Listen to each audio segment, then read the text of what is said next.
دیگه کسای ما بدی دیدی سرا سنم روز غمه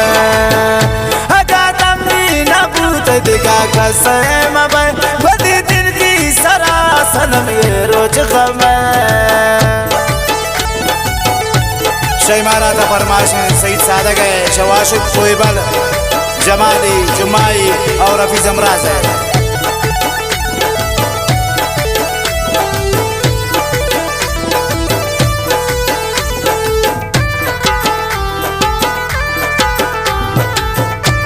واضح اولکوا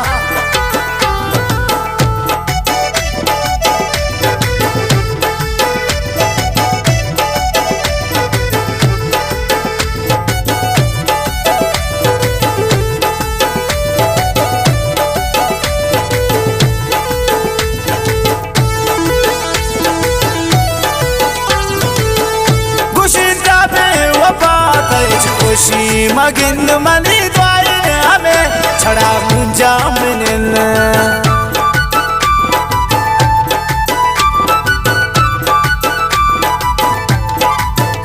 گوشیده به وفاتش خوشی مگن منی دوای همه چڑا منجا منن اگادم نبود دیگه کسای مبای دیدی سرا سنم روز غمه اگادم نبود دیگه کسای مبای دیدی سرا سنم روز غمه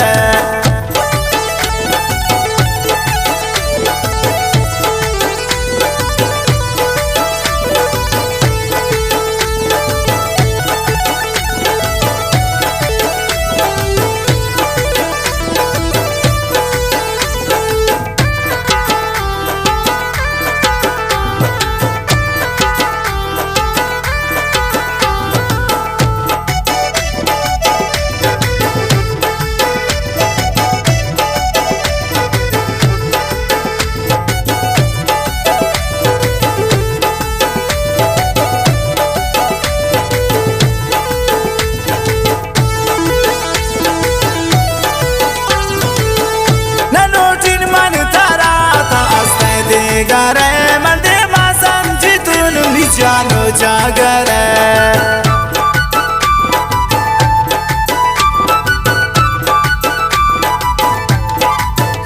نلوٹین من تارا تاستے ده گره من ده ما سمجھی تو نی جانو جاگره اگادم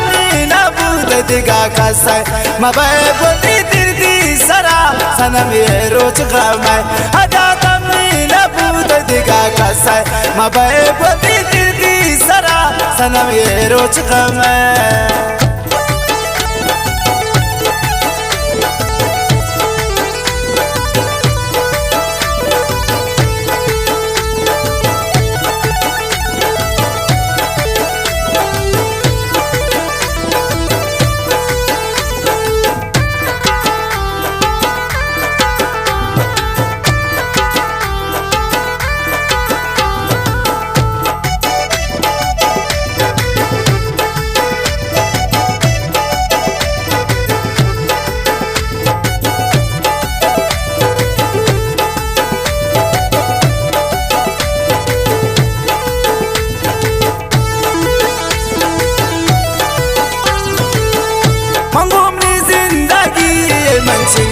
को गल नज़ा तुम बिस्ती गल न पा खैरे पतल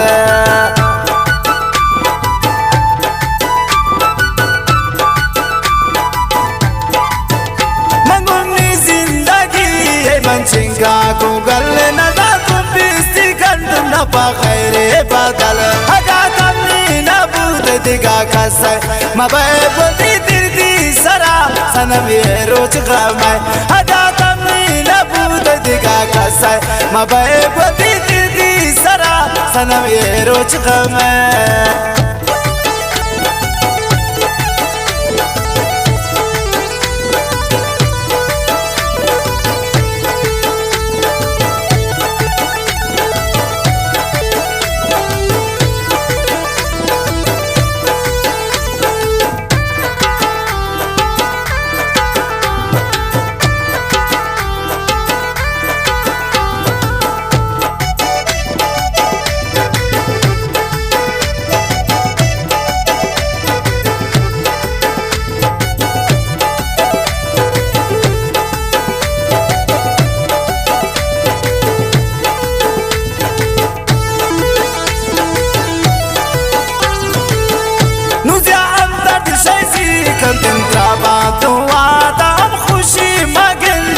روچی معاشرة